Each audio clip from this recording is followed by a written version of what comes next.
Hello students, আমাদের চ্যানেলে তোমাদের সকলকেই স্বাগতম।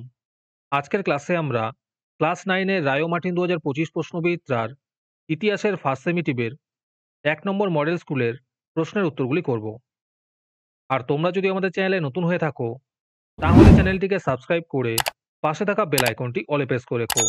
তাহলে পরে ক্লাসের ভিডিওগুলি আমি আপলোড করলেই তোমাদের কাছে নোটিফিকেশন পৌঁছে যাবে। তাহলে শুরু করা যাক। বিভাগ ক এর মধ্যে আছে সঠিক উত্তরটি বেছে নিয়ে লেখো। 1 নম্বর প্রশ্ন হলো 1789 খ্রিস্টাব্দে ফরাসি বিপ্লবের সময় ফ্রান্সের সম্রাট ছিলেন। এর উত্তর হবে ষোড়শ লুই। 2 নম্বর প্রশ্ন হলো ফ্রান্সে তামাকজাত পণ্যের ওপর যে কর নেওয়া হতো তার নাম।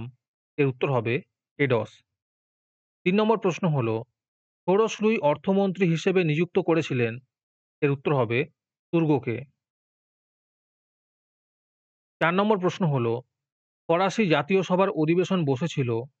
এর উত্তর হবে 5 মে 1789। 5 নম্বর প্রশ্ন হলো অবাধ বাণিজ্য নীতির পক্ষে ছিলেন।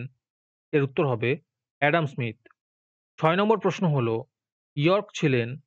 এর উত্তর হবে প্রাশিয়ার সেনাপতি। 7 নম্বর প্রশ্ন হলো দ্বিতীয় জাস্টিনিয়ন বলা হতো। এর উত্তর হবে নেপোলিয়নকে। 8 নম্বর প্রশ্ন হলো তিলসিটের সন্ধি হয়েছিল। এর উত্তর হবে 1807 খ্রিস্টাব্দে। 9 নম্বর প্রশ্ন হলো নীল নদের যুদ্ধে নেপোলিয়ন পরাজিত হন। এর উত্তর হবে নেলসনের কাছে। 10 নম্বর প্রশ্ন হলো নেপোলিয়নের মৃত্যু হয়। এর উত্তর হবে সেন্ট হেলেনা দ্বীপে।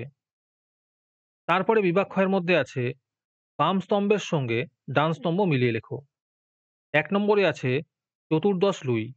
এর উত্তর হবে আমি রাষ্ট্র। 2 নম্বর প্রশ্ন হলো স্পেনীয় ক্ষত। এর উত্তর হবে নেপোলিয়ন। 3 নম্বরে আছে ক্ষমতা স্বতন্ত্রীকরণ নীতি। এর উত্তর হবে মন্তেস্কু। তোমাদের মধ্যে থেকে যে কোনো 15 জন আজকের ক্লাসের পিডিএফটি ফ্রিতে পেতে পারো। তার জন্য তোমাদের এই ভিডিওতে লাইক, সাবস্ক্রাইব এবং কমেন্টের মধ্যে #ফ্রি পিডিএফ লিখতে হবে। এই ভিডিওতে যখন 50টি লাইক এবং 50টি সাবস্ক্রাইব হয়ে যাবে তারপরেই আমরা এই ভিডিওর কমেন্টের মধ্যে থেকে র্যান্ডমলি যে কোনো 15 জনকে বেছে নিয়ে তাদের সাথে যোগাযোগ করে ফ্রি পিডিএফটি দিয়ে দেব।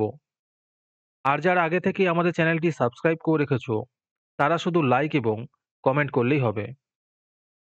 আর বাকিরা এই পিডিএফটি ৳2 দিয়ে আমাদের হোয়াটসঅ্যাপ নাম্বার 7501121499 এ যোগাযোগ করে নিতে পারো। তারপরে বিভাগ গ এর মধ্যে আছে নিম্নলিখিত প্রশ্নগুলির 2-3টি বাক্যে উত্তর দাও। যে কোনো 4টি করতে বলেছে। এই প্রশ্নের উত্তরগুলি আমি তোমাদের দেখিয়ে দিচ্ছি, তোমরা দেখে দেখে নোট ডাউন করে নিও। 1 নম্বর প্রশ্ন হলো ইনটেনডেন্ট কি? 2 নম্বর প্রশ্ন হলো প্যারিস কমিউন বলতে কি বোঝো? 3 নম্বর প্রশ্ন হলো ডাইরেক্টরি শাসন কি? 4 নম্বর প্রশ্ন হলো পোড়ামাটি নীতি কি?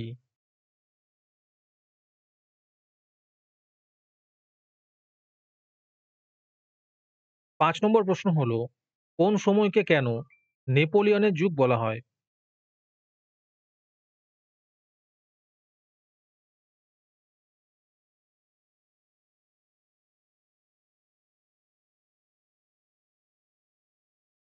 তারপরে বিভাগ ঘ এর মধ্যে আছে নিম্নলিখিত প্রশ্নগুলির 7-8টি বাক্যে উত্তর দাও।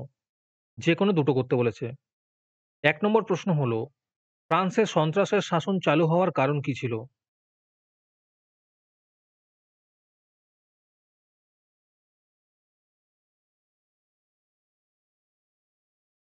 2 নম্বর প্রশ্ন হলো মহাদেশীয় অবরোধ ব্যবস্থা বলতে কি বোঝো?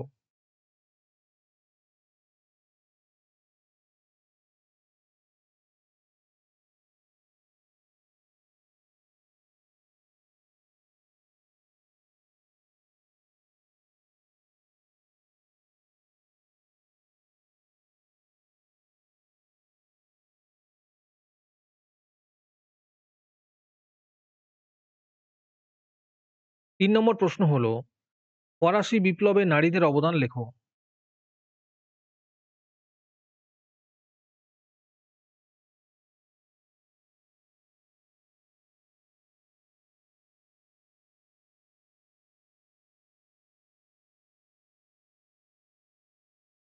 তারপরে বিভাগ উঁর মধ্যে আছে নিম্নলিখিত প্রশ্নের 15-16টি বাক্যে উত্তর দাও। যে কোনো একটি করতে বলেছে। ১ নম্বর প্রশ্ন হলো, ফরাসি বিপ্লবের পশ্চাতে রাজতন্ত্রের দায়িত্ব কতটা ছিল?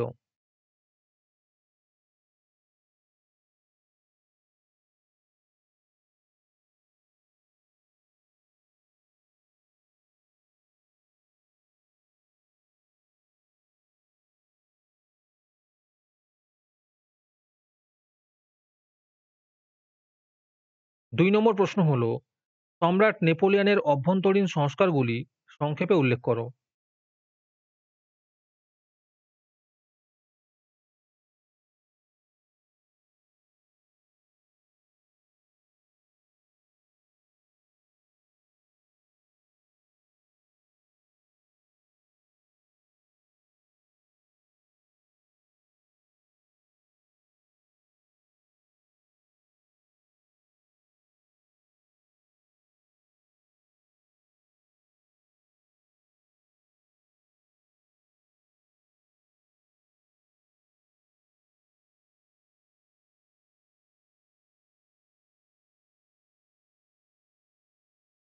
আজকের ক্লাসটি তোমাদের ভালো লেগে থাকলে অবশ্যই একটি লাইক এবং বন্ধুদের কাছে শেয়ার করে দিও।